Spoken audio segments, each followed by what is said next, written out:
pornography, sexual ethics, media, technology, history, and America's godly heritage. We talk about anything that affects your faith, your family, or your freedom. So don't go anywhere, because Point of View starts right now.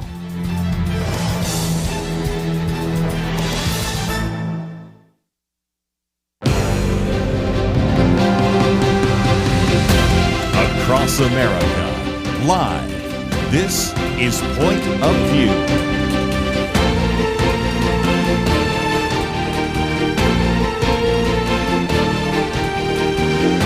And now, Kerby Anderson.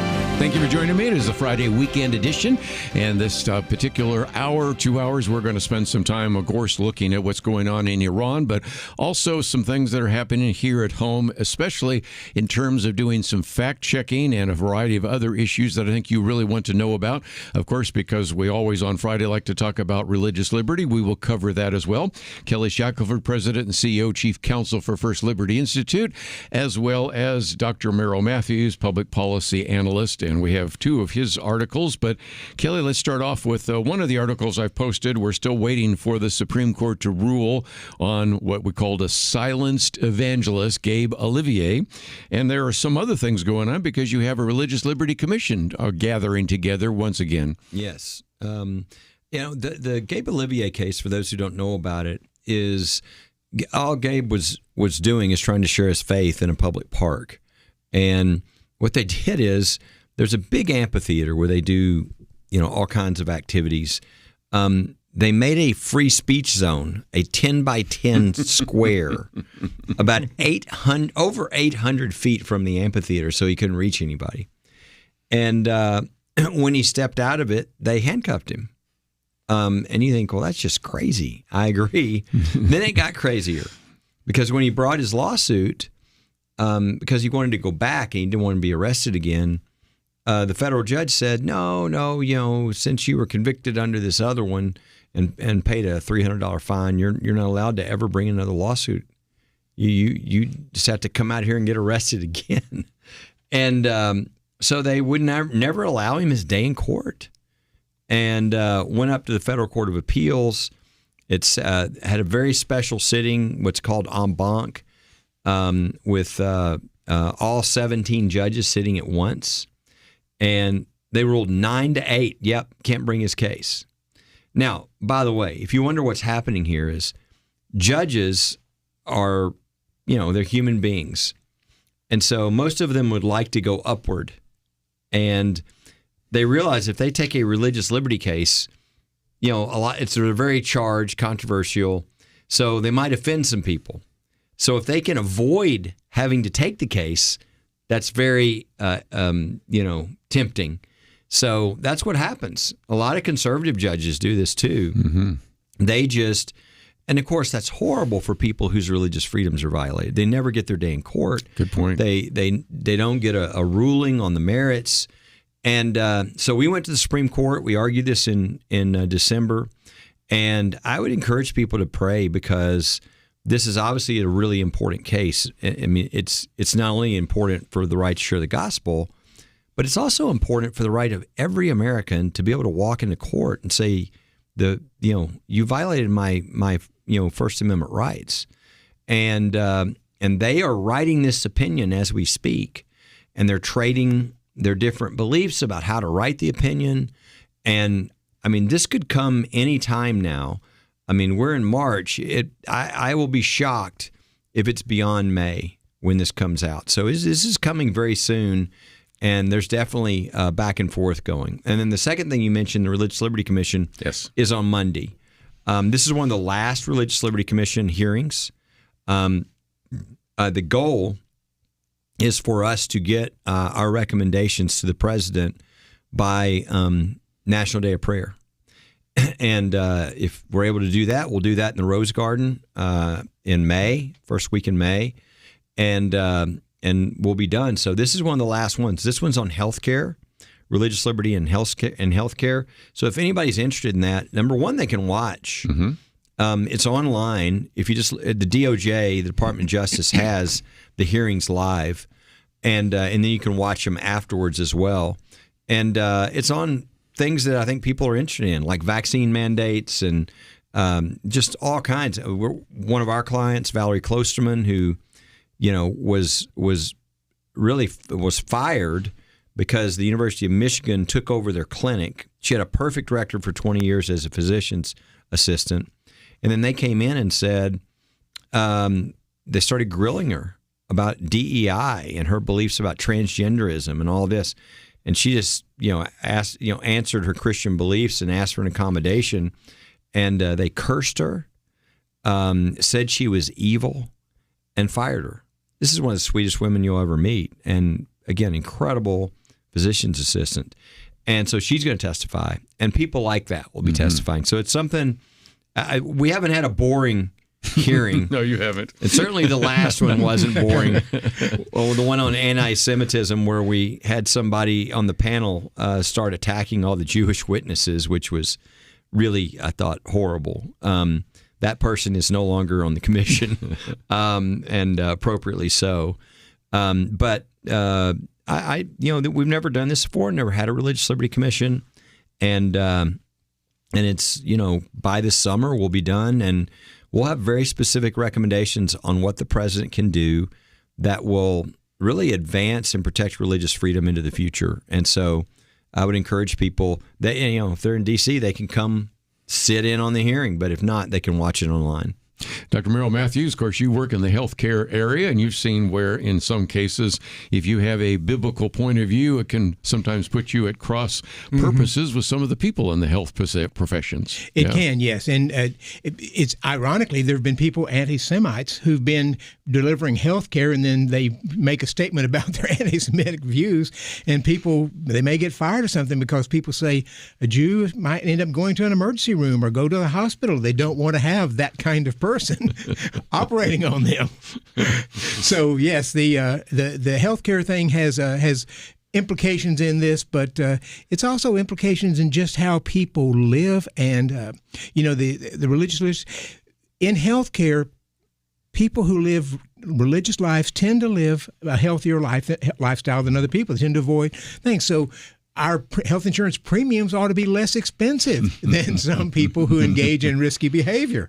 And so the way it's been done under Obamacare, that really doesn't make a difference. We all get charged the same premium. And one of the things we'd like to see, and one of the things Trump has sort of hinted at, is that we might go to a system in which people who live healthier lifestyles could benefit financially from that regarding health care. So I'm guessing, maybe you're hinting that the government controlling everybody's health care isn't a great idea. It is not a very great idea. And incidentally, this was important to Barack Obama. He did not want anybody, regardless of the risky health care or lifestyle they engaged in, having more expensive premiums than people who lived a healthy lifestyle. And so that's something they included in the bill. And that's one of the things that's attracted people to some of those health sharing ministries. Health sharings? Because you know that they're going to sign a doctrinal statement. They're going to not be involved in risky behavior and those kinds of things. Including my wife, who got priced out of the market because of Obamacare, so she went to one of the health sharing ministries. Well, we're going to take a break, and I have not heard from either of these two individuals, although I suspect I pretty much know what they're going to say about what's happening in Iran. One of the articles, though, I've posted by Cal Thomas. What if those Iranian bombs had nuclear warheads? Because he points out that the latest poll shows that most people oppose or strongly oppose military action. But what if we waited too long? What would be the implications of that? Sleeper cells and attack on synagogue and a number of other things. All that coming up right after this.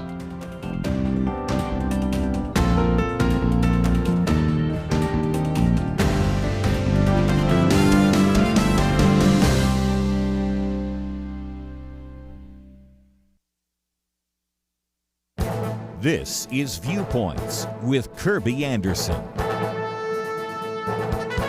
How do crazy and destructive ideas become mainstream in America? Victor Davis Hanson explains the process in a recent commentary. The first step begins with left-leaning researchers in elite universities. They may be warning about the scorching planet or the need for radical sex reassignment surgeries.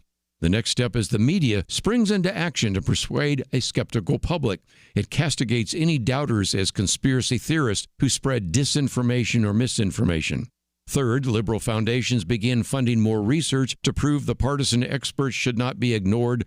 Groupthink and mob mentality prevail as once unthinkable radical ideas become commonplace. Fourth, liberal officials equate well-funded activism and performance art street performance with grassroots support. Later, they are stunned to discover that most Americans don't want open borders or men participating in women's sports.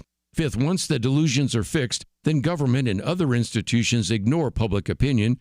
They begin passing absurd laws and protocols. Reliable energy plants are shut down, and money is funneled in other directions. Schools and public offices must install gender-neutral bathrooms. In the sixth state, we arrive at what might be called the emperor has no clothes. It's a wake-up call for Americans. They begin to ask why they must pay so much more for electricity. They notice the crime rate going up. They wonder why politicians who warned of rising sea levels have homes on the beach.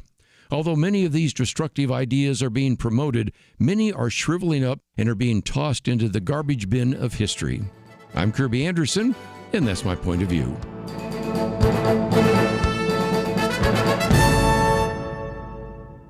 Go deeper on topics like you just heard by visiting pointofview.net. That's pointofview.net.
You're listening to Point of View, your listener-supported source for truth. You know, we had Gary Bauer on the other day, and we were talking about the fact that if you were to watch some of the legacy media, you think this war and this military action would be a complete disaster.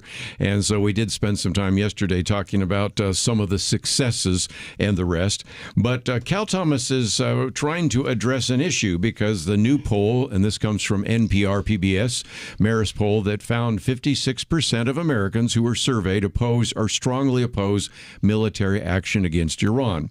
Now, again, you have to always look at how the question is asked and whether or not they've thought through all of the implications. But Kelly, I thought I'd come to you for just a minute because he does ask a good question. Okay, if we don't act now, what if later on you have a nuclear Iran? That's a much different calculation than what we have going on right now. And if you want to understand what a nuclear Iran might look like, look at a nuclear North Korea and all the things we can't do there that we have been able to do in Iran. Well, I think a nuclear Iran would be much worse than a nuclear North Korea. Yeah. And that's saying something, right? Got a crazy guy in charge of that. Got two crazies then. But he makes them, I mean, they make him look sane. I mean, these people are they're nuts. I mean, they're religious zealots to an extent that they've completely lost any rationale. They were getting close to being able to. Sure sounds like it. To do that. That's what they said. So number one, but they've been at war with the United States for decades. I mean, they've murdered over 1,000 Americans. So, I mean, it's not like this is new. They've been at war for us with all the terrorist groups they sponsor. They're killing people all over the world.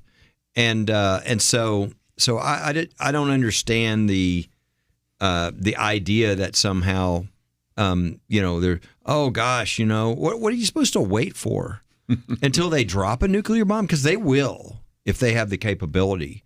And I mean, they'll have a hair trigger.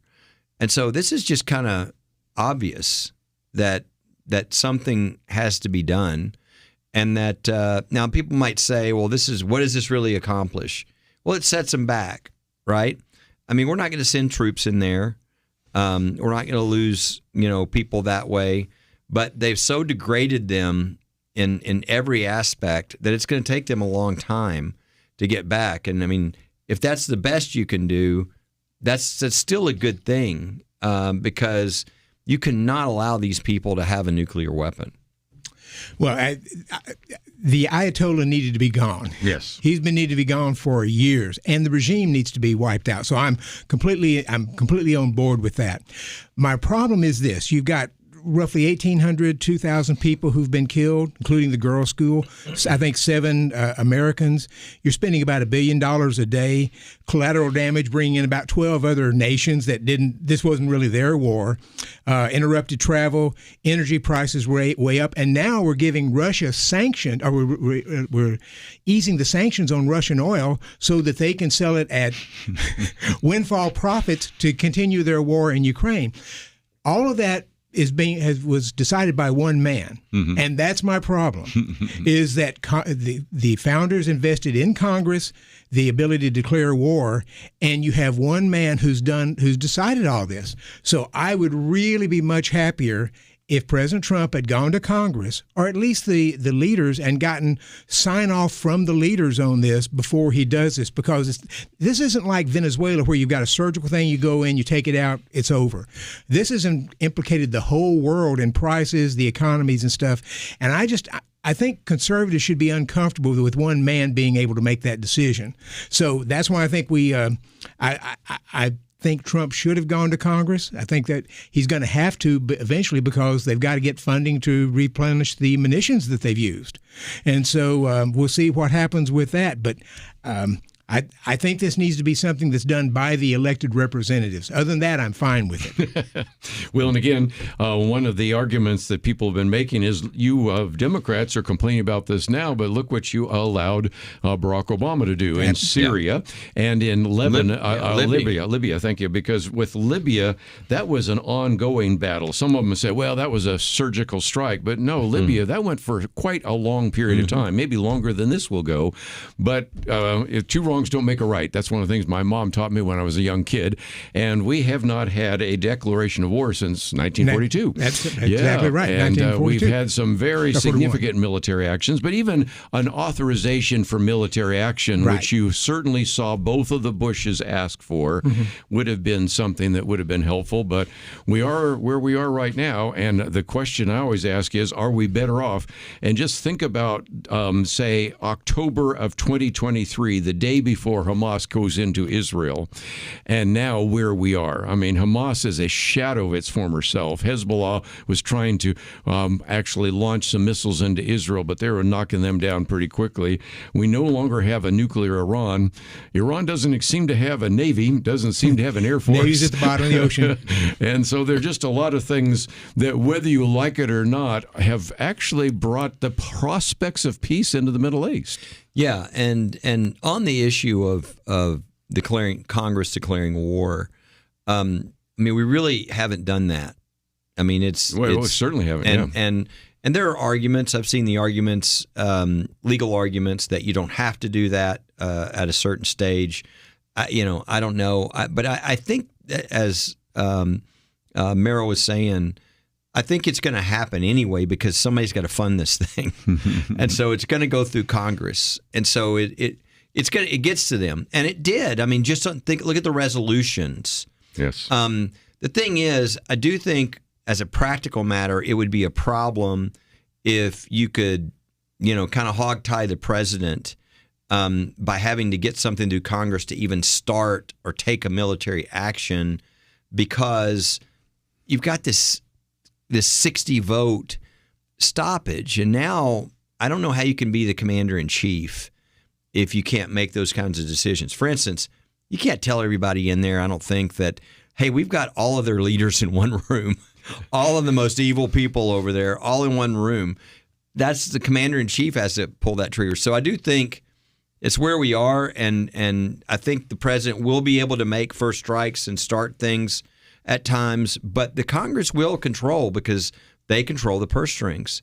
And they'll control, how much they'll fund and how much they want. I think the thing that's been really different here that Trump did not do is every president I can think of has kind of laid out the case early on and kind of brought I expected the it country, at the State of the Union address. Yeah, brought the country along and kind of done that. And President Trump has not done that. I mean, I think you can see a lot of they're getting better now at saying what they're doing, what the objectives are, because when you're going to get out. But I do think that's the one thing that, and I think that if Merrill was right, let's say you had to go through really early on here and force a vote. I mean, it might have been good for the Republicans to have forced a vote. It could have exposed people in the elections coming up in the midterms. Which is why they didn't want to take a vote. So on either side. On either side. So it is interesting. But I do think this is a really, really big deal in Middle East. I mean, number one, when has all the Middle East kind of come together almost accidentally on our side because they started attacking all their neighbors. And it really could reshuffle the deck over there. And I think everybody knows that they're completely unstable. And for them to have a nuclear weapon would be a really bad thing, including for their neighbors, but also for us. Certainly they would. We're number two. I mean, number one target is Israel. We're the number two target, and if they could have a nuclear bomb come here, they would definitely do it. And Kelly, I think, made the right point. The president needs to go and make the case to the American public. I would argue beforehand rather than afterwards, because you've got to get the public behind. And right now, you've got the majority of. Had he done that, would more people be supportive of it? Maybe. I think possibly so. George Bush, for 2 years, had in his attack on Iraq, had more public support than Trump does right now for that, and that support eventually evaporated. But you need to make a case to the public because they're ultimately going to vote on these things in the future, and you just don't want one person making the decision on these things. Well, we need to take a break, and when we come back, I did want to get into some other aspects. One is the sleeper cells. There was also an attack on a synagogue and a few things like that. And if you wonder what that's like, we now know that the Attorney General, Pam Bondi, is no longer living in an apartment, but in a military base. Marco Rubio, Pete Hegseth, when she was the Homeland, I guess she still is Homeland Security, Kristi Noem, Stephen Miller, they're not in a home. They're in a military base because of those threats. We'll talk about that right after this.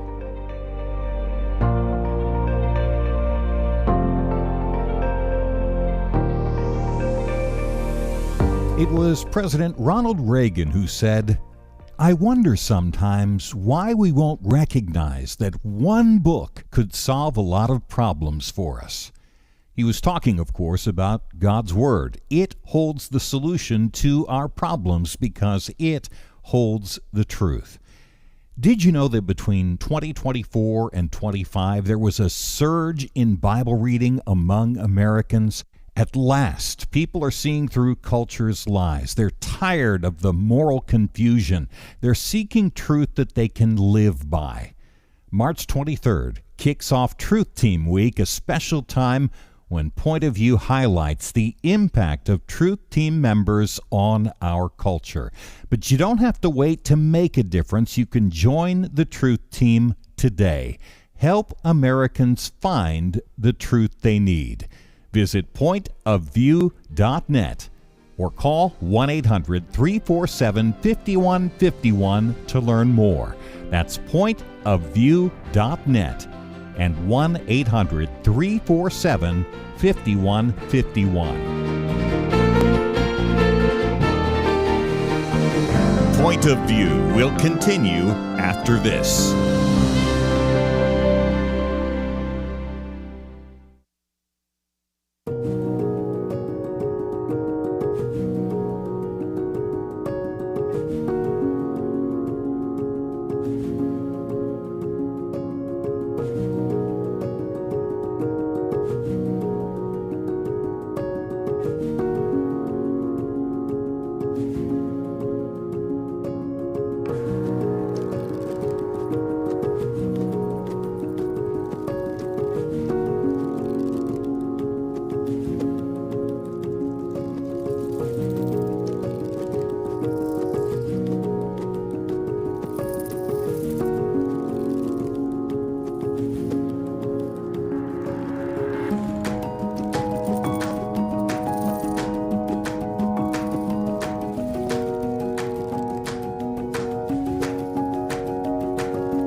You are listening to Point of View. The opinions expressed on Point of View do not necessarily reflect the views of the management or staff of this station. And now, here again is Kerby Anderson. Back once again, one of our articles is on the idea of the Iranian sleeper cells, and I'll put that in one category, but this week, we've also been talking about the influence of ICE, and ISIS is different because ISIS basically are Sunni Muslims, and the people in Iran are Shiite, so I recognize that they are different, but whether you're talking about two teenage boys throwing IEDs out in front of Gracie Mansion because they were influenced by ISIS, or this synagogue that was attacked yesterday in Michigan by an individual who, again, seems like he was influenced by ISIS, which would be Sunni. You also have the concern about the Iranian sleeper cells. And the other day, the question was asked by a reporter, again, what about these sleeper cells? Trump says, I've been briefed. A lot came through Biden's stupid open order. Of course, he always had to say that. But we know where most of them are. Well, we hope so, because there is some evidence now that an encrypted message originating from the Iranian government was encouraging sleeper cells to attack. And so far, I think we've been fairly safe, although I do want to mention at least the mass shooting there in Austin, Texas, which may have been tied to ISIS, although it certainly seems like most of those are tied to ISIS rather than Iran. But nevertheless, Merrill Matthews, what about this? Because this is a dangerous time, and we recognize that when we attack Iranian strongholds, or even when we've attacked ISIS in the past, there's always a possibility it could hit the homeland. Probably 20 years ago, I had a former Jewish security agent talking to a lunch I hosted, and he said there were sleeper cells here, and he said most of them are up in Michigan. He said that's where sort of they occur, and they are able to negotiate, they talk to each other, and so forth. And he mentioned that some time ago, and we've seen a little bit of evidence from that. But now, if the Iranians have sleeper cells coming out, they can do these things. Sometimes we could see an explosion or something else happen someplace, which just really damages a lot of people and a lot of infrastructure, just as these cells get operating. I don't know how rampant it is. I don't know how extensive it is, but you would expect some to be out there. The good news is, and Kelly kind of hinted at this, the Shia and the Sunni oftentimes don't get along very well. That's one thing that helps. And the majority, I think something like 80 to 90% are Sunni. The Shia are a much smaller percentage. They're the ones that handle Iran or run Iran. And because the Shia in Iran are shooting at some of these Sunni countries, United Arab Emirates, Oman, and others, you may not have the Sunnis who are here may not be willing to engage in that even if the Shia are. So we'll see what happens there, but it could be dangerous. And you might expect that if they were going to actually do it right before the election, because that could really jumble the election coming up in November. Yeah, I mean, we were getting false reports too, like the ABC, story that was based upon a totally anonymous email. Saying that California that they could actually take drones. So we've got there's stuff like that that's false.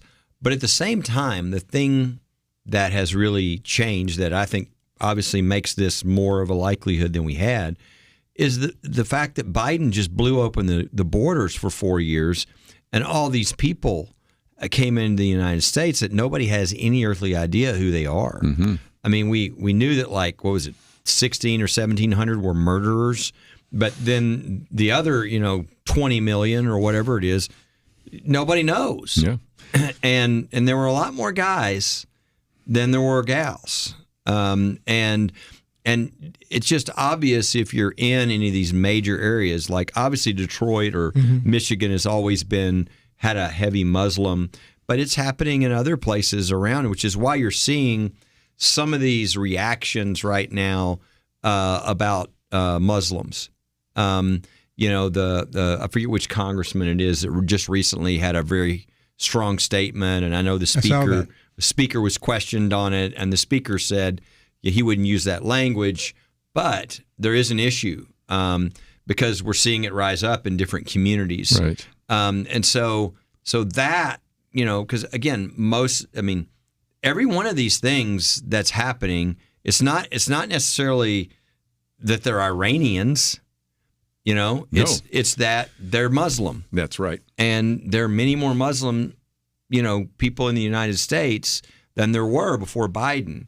And so that is what creates that number. Now, if it was us in China, we would probably have that issue too.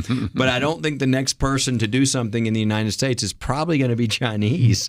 I think they're probably going to be Muslim. That's what we've seen so far. And here's one of the real threats that's going on right now. You can go out and buy drones very inexpensively. Unfortunately. And you can put explosive material on a drone. And you can, we occasionally see drones flying around our house, small drones. I guess they're delivering something. Yes. But you could have a drone fly over a Department of Justice or some civil administration building in some city and land on top of it and explode. So the potential threat could be really, really dangerous, especially if you're just talking about two or three people working in concert as opposed to a network of people where sometimes the FBI or CIA might be able to get in and find out what's going on. You get two or three people who are just talking to each other. They're going out buying drones, putting explosives on them. You could have a serious threat. You certainly could.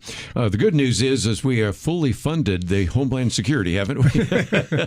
In case people are not aware, that is one of the biggest concerns right now. We, of course, have encouraged people to take action with our Support the SAVE Act, but we also have said, can't we at least fund Homeland Security because of the reaction to ICE, whether you agree with what happened in terms of some of the deportations or not? This is not a good time to be, first of all, changing secretaries, which we are now doing, but also not funding the Department of Homeland Security. Well, and I think most people are under the misimpression that the funding of DHS is going to decide whether ICE is funded. It's not. I mean, the big beautiful bill already funds ICE, so they're using the DHS funding to push an issue on ICE, and that's not the time to use that methodology when they're responsible for Homeland Security. So when we've got these kinds of dangers happening, I hope the polling will start coming out. That I just don't think most Americans are paying enough attention, but I hope that the polling will come out where Americans will start getting angry about the fact that they're not funding that, because this is our defense on the homeland, and they're not funding it to deal with something else. And it ought to be taken care of. I think the Senate tried to vote yesterday on the Department of Homeland Security funding, and it failed. And this is where you'd expect Democrats and Republicans, at least the leadership, to sit down and say, okay, what do you need for this to pass? And we can't accept this, but we can't accept that, and work out some kind of agreement. But to my knowledge, they're not even really talking about some kind of compromise or see where they can give and take some things. And one of the sticking points was who the Secretary of Homeland Security was. Right. And if indeed you think that was the major sticking point, well, that's going to change. That's going to change. Very quickly. But that seems to have made no difference at all in terms of the vote. And I think this irresponsibility is something, let's give credit where credit is due. Who thought that John Fetterman many times would be the voice of conscience and some kind of common sense in the Democratic Party, but he, time and time again, has called out some of the Democrats on everything from what we'll talk about in just a minute in terms of Israel to the issue of Homeland Security. And so I want to at least give him some credit today. I didn't expect that. Did you? Fetterman has become sort of our favorite Democrat. And you certainly wouldn't have expected that in his initial race for that, after he had a breakdown for a while. Yes. Well, nothing else. He's one of the few that said, I think this military action has been successful. I think the whole issue of supporting Israel may makes some sense. And when we come back from the break, thought we'd put on the table 8 common conspiracy theories that Tucker Carlson peddles about Israel. Now, again, he gets picked on, but you could add a lot of other names to that. And Dr. Matthews, we've mentioned many of those names as well. But I thought this would be helpful because if you go out on to social media, I don't recommend it for the faint-hearted, you will see some things you cannot believe. But let me end on a positive note just for a second. Kelly was talking about the big, beautiful bill. Turns out that 63 million have already filed their income taxes. Could have knocked me over with that one. And 27.5 million are claiming at least one benefit from the working class tax package. 3.5 million claim no tax on tips. 9.2 million have claimed the enhanced deduction for seniors. 15.5 million have claimed no tax on overtime. 690,000 benefited from no tax on car loan interest for vehicles purchased after December 31st. I've said it before. I think when people get their income tax refund, they will be pleasantly surprised. Anyway, let's take a break and talk about these conspiracy theories right after this.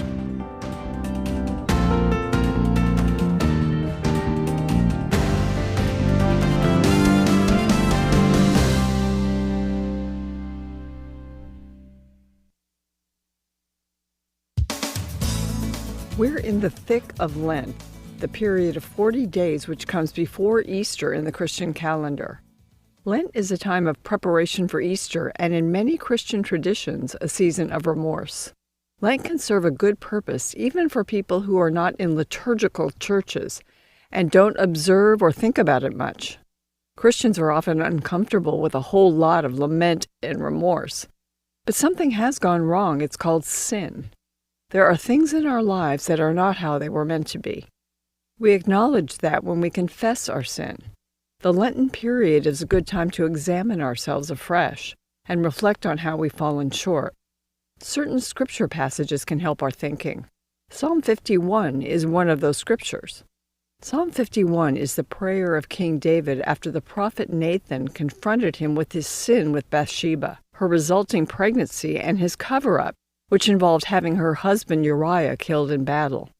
David Roseberry has written a book using Psalm 51 to take us through the 40 days of Lent. The title is Create in Me a Clean Heart, and it's not academic, it's not a commentary, it's a companion for each day of Lent.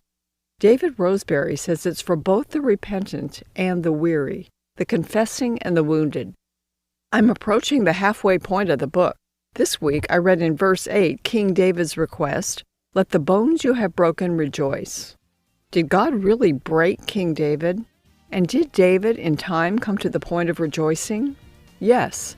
And as David Roseberry explains, this is not the joy of pretending everything is fine.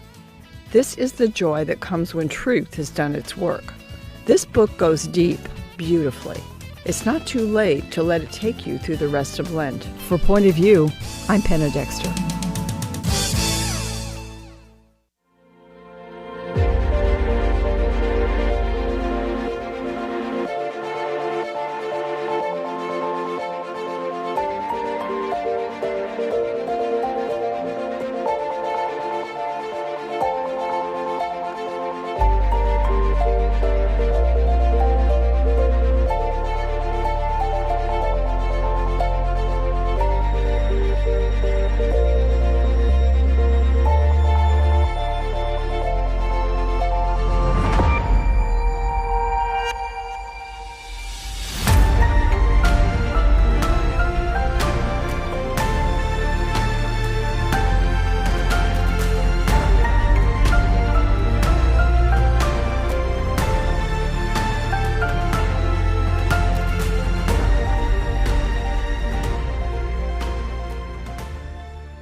You're listening to Point of View, your listener-supported source for truth. Back once again, we're going to spend just a little bit more time talking about Israel and Iran. Next hour, we're going to be getting into many other issues. A lot of them are economic issues. Dr. Merrill Matthews did a fact check on some of the claims that Donald Trump made during the State of the Union address. Going to look at this whole idea of Senate housing and this bill going through there. What's happening with AI? I probably will get into that as well. Even one on transgender surgery and a variety of others. But Dr. Matthews, a while back, back, you raised some very significant questions about the kinds of things we were hearing. And at the time, I think you were talking about Candace Owens, but you can do Tucker Carlson, or the list is getting longer longer. Megyn and Kelly stranger. and others. Yes. And so this was actually first published in another area, but I would encourage people to take the time to print it out. It's 5 pages long, but it's the 8 common conspiracy theories. And it says that Tucker Carlson peddles about Israel, but this is not just him. And I think it takes each one of those that you're hearing somebody say that Israel drug us into this war with Iran, or that U.S. foreign policy is being affected by Israel, and Israel wouldn't exist without our tax benefit. Israel's the most violent country. And then all the ones with Mossad, including whether or not Mossad was behind Jeffrey Epstein. I mean, I can't even look at some Charlie of these Kirk. seriously. Yeah. Yes. So this, I think, was something you raised many months ago when you actually posted a piece on the Hill, just some of the strange things we were hearing from Candace Owens, and we're hearing it from Tucker Carlson.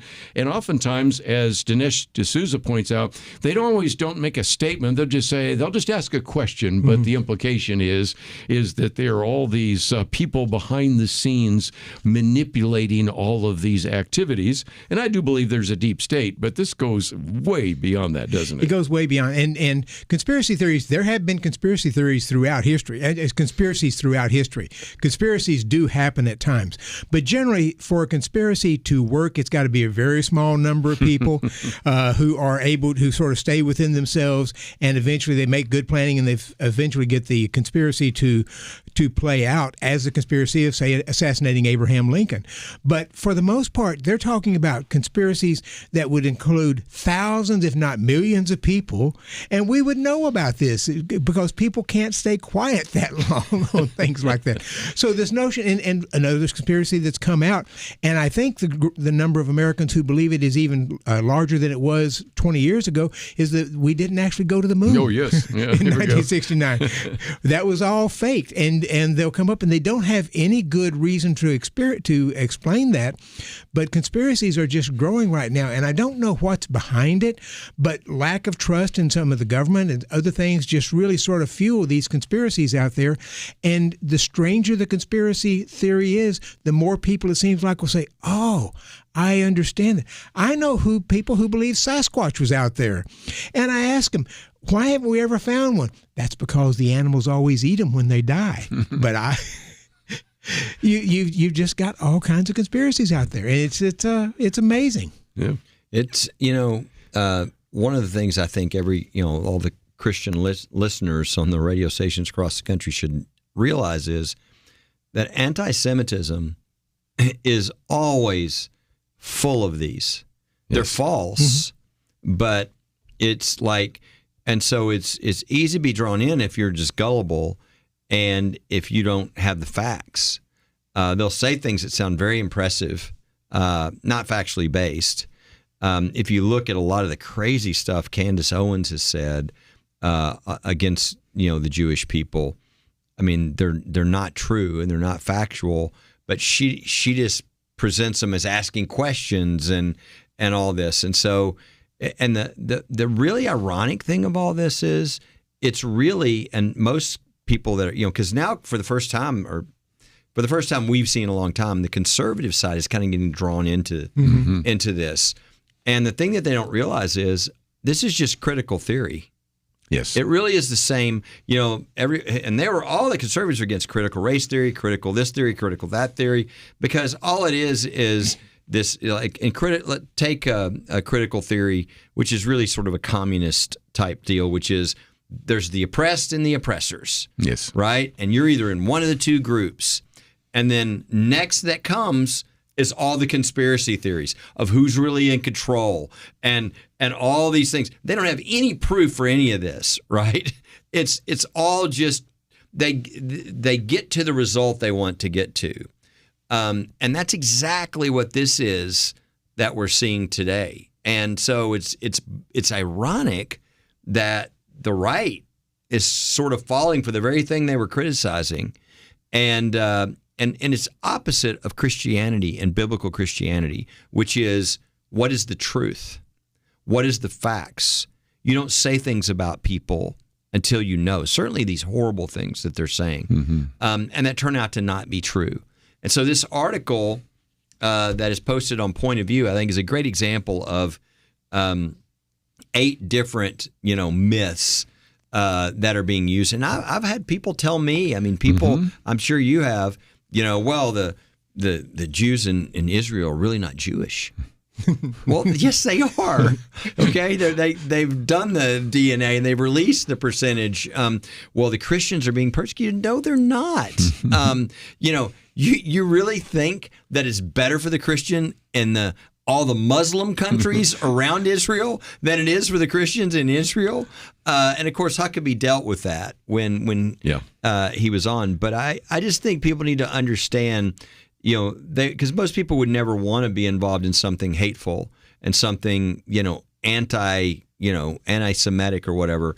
But it's the pulling in is through the myths, these kinds of myths that are not based upon real facts. In fact, they're not true, but they try to get you because maybe you felt like, that somebody is in control. That makes you feel a lot better about your situation. Yeah. I'm being unfairly. It's because the whole thing is rigged. And instead of, no, that's not what's going on. But that makes you feel a lot better. And so they throw this stuff out without evidence, without proof. And in fact, it's not true. And, social media has just blown this stuff up. Yes. So I think Oprah Joe Rogan, I think, has the largest podcast. I think Oprah's second. I think Candace is third, if I'm right. I had heard that. I think she's made third, and Tucker's probably coming. Yeah. But you've got just millions of people who listen to this, and they're able to reach out and do it. They don't have to. These people don't have to get on major network television, major network radio, but people can tune into these things and listen to them. And even Candace. Emmanuel Macron, the president of France, is married to a man, she's been saying, that is, it looks like a woman, it acts like a woman, but she's been pushing this thing for a while that she's actually a man. And why they pick up on some of these things is just a mystery to me. It is. One point that you made about the right, the other day I was talking about, because I was quoting somebody who was talking about the left and the horseshoe right. And what they mean is that sometimes they get so far to the right that they're almost like liberals, libertarian. And you're really seeing many more examples of anti-Semitism on the right. When Barry Weiss, and I've got her book there about how to fight anti-Semitism, the one on anti-Semitism on the right was relatively small, and about half the quotes were Trump and I think taken out of context. And the one on the left was getting larger and is getting larger all the time. But that's changed a little bit. And the people act on these things. So all these protests and so forth that we've seen, anti-Semitic protests in the country, are part of the social media, and they're feeding off these podcasts. Well, I just wanted to post this for you to read it. And again, we could probably go through each one of those specific ones. But since we've been talking about Israel and Iran, I certainly in this first hour wanted to do that. We come back, though, let's talk about some things that affect you, the economy, and some of the need for fact check and a few attempts to try to deal with affordability that might actually do more harm than good. Talk about that right after this. Where does moral truth come from? According to 58% of Americans, individuals determine moral truth. A quarter of Generation Z says society determines moral truth, and morality can even change over time. Only 42% of Americans believe that truth comes from God. I don't know about you, but I find these numbers extremely troubling. It really is a crisis of truth, and that crisis has consequences. Look at society. Evil is called good, good called evil. People with biblical beliefs are called bigots, or worse, they're canceled. But there is hope. The Bible promises the truth will set us free, and that's why Point of View is relentless in our commitment to the ultimate source of moral truth, God's Word. At Point of View, we know that God's truth is eternal, and if we stand together, we can help more Americans apply His truth in their daily life. Help Americans find truth again by giving at pointofview.net or call 1-800-347-5151. That's pointofview.net. and 800-347-5151. Point of View will continue after this.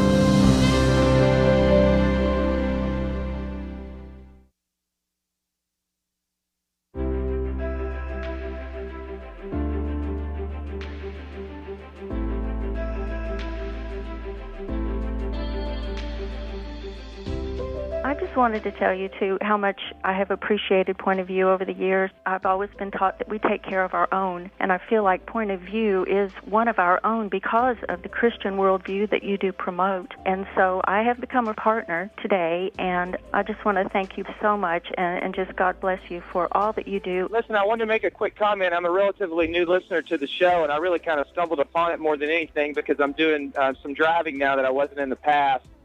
And my comment really is, I think you guys and gals are more right on about the assessment of this country right now than anything I've heard.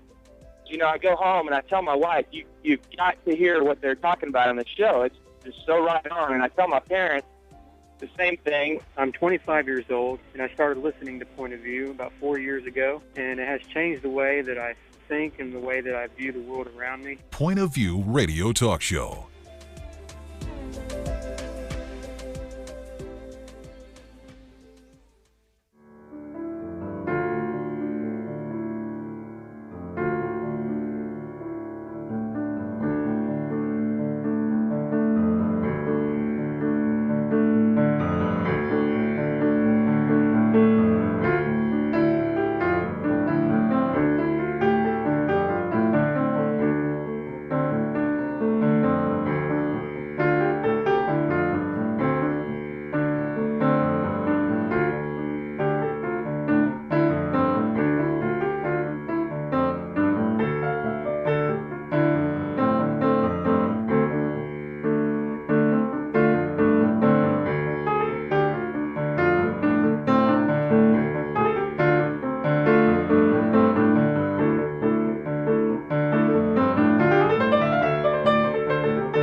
Hi, this is Kerby Anderson. Each day we take on the tough issues and provide a biblical perspective to them. The topics we cover are wide-ranging: apologetics, theology, prophecy, creation and evolution, intelligent design, marriage, family, child-rearing, the millennial generation, trends in society, politics, economics, business, religious liberty, the Constitution, public policy, foreign policy, military policy, tensions in the Middle East, abortion, homosexuality, pornography, sexual ethics, media, technology, history, and America's godly heritage.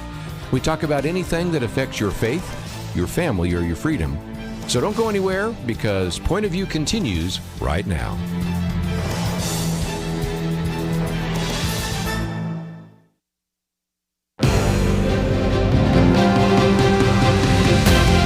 Across America, live. This is Point of View.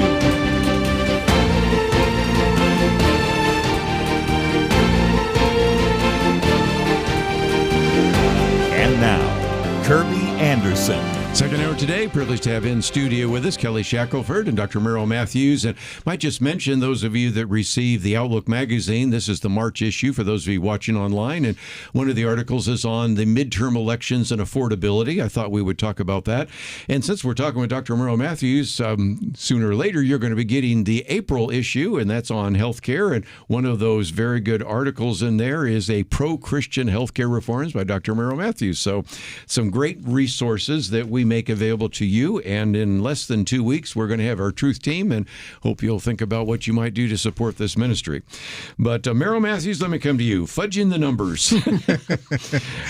Let's face it, whether it is a president speaking at State of the Union address, or a person developing a campaign theme, or even campaign ads, they're not always putting their hand on the Bible. But I think a fact check is important, because there are just a lot of numbers, and at the moment we're going to talk about the President's State of the Union address, but I want to broaden it to some of the other false things that are happening in the economy as well, some of which we cover in the Outlook magazine. But during the presentation by Donald Trump at the State of the Union address, let me take them one by one, and that is the jobs report. Mm-hmm. And it does seem to me that if you look at that in February, the economy lost 92,000 jobs. Now, many of those might have been government jobs, and some people might say, hey, that's Doge. But I do agree, and I think you would agree with this as well, artificial intelligence is really starting to have an impact, and I think affordability might be less of an issue, and job loss might be an issue by the time we get to the midterms. I track this from companies, because there's a few places that track major companies and the jobs that they are declining, and so many of them are cutting thousands and thousands of jobs. Yes. And occasionally in a recession you expect to see something like that, but many companies, major companies, are coming out. I think Amazon's cutting 4,000 or 5,000 jobs. Just a number of major companies are cutting a lot of jobs, and they will say there's various reasons for that. Some of it was overhiring after the pandemic, but a lot of it has to do with AI, because most of these are white-collar jobs. These aren't plumbers being fired. It is so true. It's not electricians being fired. It's mostly white-collar jobs, and I think artificial intelligence, as much as they don't want to sort of say that, but when I looked at the jobs report, the president was talking about how we're entering a golden age. Out of the last 14 months, we've lost jobs in 6 of the last 14 months. Mm-hmm. Some of them were smaller. Back in June, it was about 20,000, 22,000. He fired the Bureau of Labor Statistics chairperson for doing that. But now we had 92,000 recently, and it kind of goes up and down. Next month, we may actually see several thousand jobs increase, but it's not a good look when you've got, out of 14 months, 6 of those months in which we lost jobs. Well, and again, artificial intelligence, in Kelly's field, they oftentimes say that sometimes the AI creates legal precedents that don't exist, having hallucinations. But if you're in the tech industry, I had somebody tell me the other day that they can let one of the particular AI agents, Claude, look at a particular